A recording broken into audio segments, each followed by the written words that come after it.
And also, this war has the other side of what is happening to the Palestinian civilians who have been caught in this horrific violence and carnage. According to reports that have come in, at least about 15,000 Palestinians have been killed in this Israeli offensive that started after the incursion by Hamas into Israel. There is a humanitarian catastrophe that is presently underway in the Gaza Strip. How much further do you think the Israeli government would want to push forth with its offensive in the Gaza Strip from here on?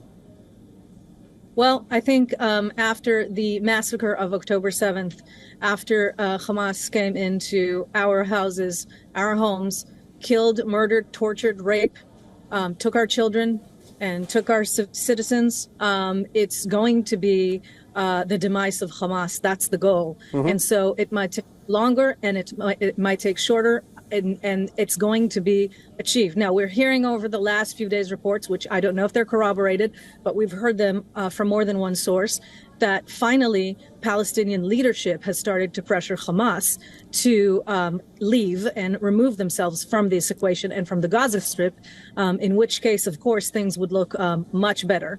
But again, those are uncorroborated reports. Right. We don't know if that's happening. And on the contrary, we're seeing today Hamas has tried very hard to get those who have escaped from northern Gaza to the southern humanitarian protected area of Gaza to get them to come back, because they are now operating without their human shields.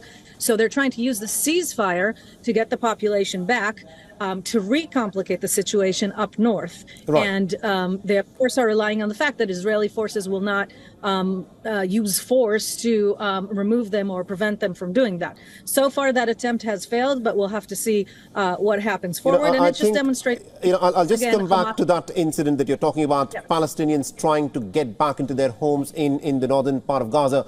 But I want you to, weigh in on an interesting suggestion that has been put forth by the Egyptian President Abdel Fattah al-Sisi a little while back, where he said that it is time to solve the Israel-Palestinian conflict in a more permanent way. And he has said that there can be a demilitarized Palestinian state that can exist side by side with the state of Israel, and security for the Palestinian state can, of course, be handled by NATO or a combination of American and Western forces. Their security of the Palestinian state could be guaranteed by that. How willing do you think the political leadership within Israel would be for a two-state solution where Israel coexists with a viable Palestinian state whose security is guaranteed by the NATO and other Western powers? So the notion of a demilitarized Palestinian state is at the basis of all our negotiations over the years with the Palestinian Authority over the creation of a two-state solution, which I am a very strong supporter of. So regardless of where we are right now, this is an ongoing process, and the demilitarized state has been a condition of that all along, and it's not the most difficult condition to negotiate. Of course, we are speaking about a government in Israel as we speak today, led by Benjamin Netanyahu, who is right-wing and including very radical right-wing aspects in it. So obviously this government in particular, and many people within it, have already stated that they have no interest in doing that. But is the majority of the Israeli people still supportive of a two-state solution? And will this awful, awful tragedy, massacre that happened on October 7th at some point open an opportunity for something different between Israel and the Palestinian Authority in the future? Right. Of course, it remains to be seen because of the political scene in Israel, because of the fact that we are still immersed very much within war and are not within a political discussion. But obviously, that is not going to be the case forever. And this will have to surface and will have to be resolved within the Israeli people, within the political discussion. And we'll have to see if it's politically viable. I think you've touched an important aspect of, how long-term peace can, of course, be established. But Ms. Badal, one of the big stumbling blocks for a possible two-state solution are the Israeli settlements that the United Nations has also described as illegal, that have sprung up all over the West Bank.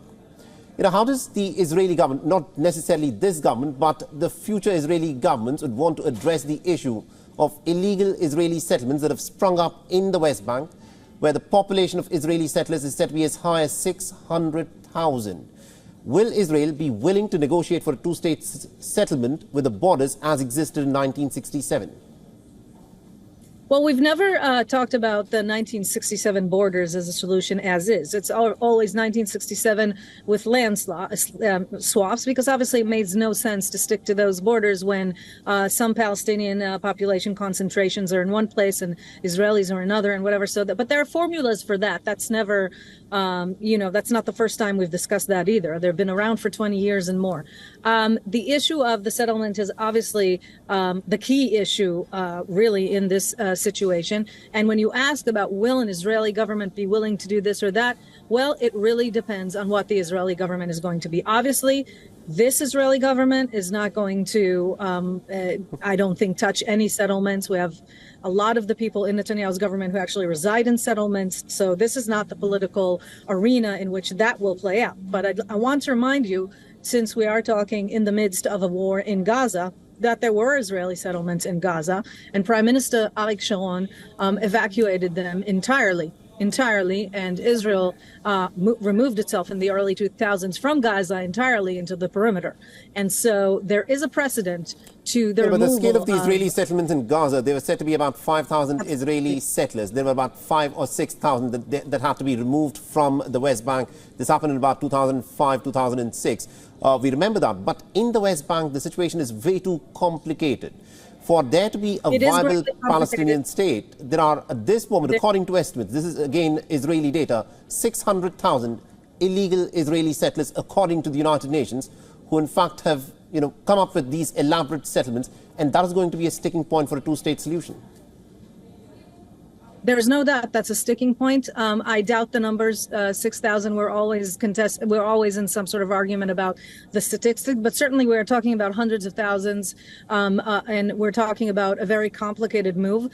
That's not to say that that it's not that it's impossible to carry out, and especially in particular when you think about what the alternatives are, then this very difficult and complicated effort needs to be considered. Not going to say there's any kind of easy fix for it, but as we've seen on October 7th as well, the whole situation is extremely dramatic, and it might take dramatic resolutions. But again, I think we're talking about something that in the current constellation sounds like a fantasy to me. Absolutely, because these are long-term solutions that we've been discussing. But let's in fact now come back to the issue on hand. And as we speak at this point of time, the sun has set, the darkness has fallen, and we are getting these live images from the Rafah border crossing. It's not clear as to what, of course, is unfolding there, because it appears to be almost completely in darkness. But according to information that's being put out by the Israeli media, 13 Israeli hostages who were in the custody of Hamas, they reportedly have been handed over to the Red Cross officials. They'll be taken through the Rafah border crossing, and from there they would be airlifted and then brought into Israel. And this is what is expected to happen. We're also getting live images from the West Bank, where we're given to understand that the Palestinian prisoners, most of them women and also young children, are also going to be set free. And this of course, is a crucial moment. This is the first day of this humanitarian pause, the deal that has been agreed upon after negotiations that have gone on for such a long time. And this is what appears to be happening at this moment, where we are virtually there. These are the crucial moments, but everything still hangs by a thread. You never know as to what could go wrong, but one expects that this deal will go through, and the prisoners and the captives who will be exchanged, and that could happen and is happening, is the information that, of course, is coming up.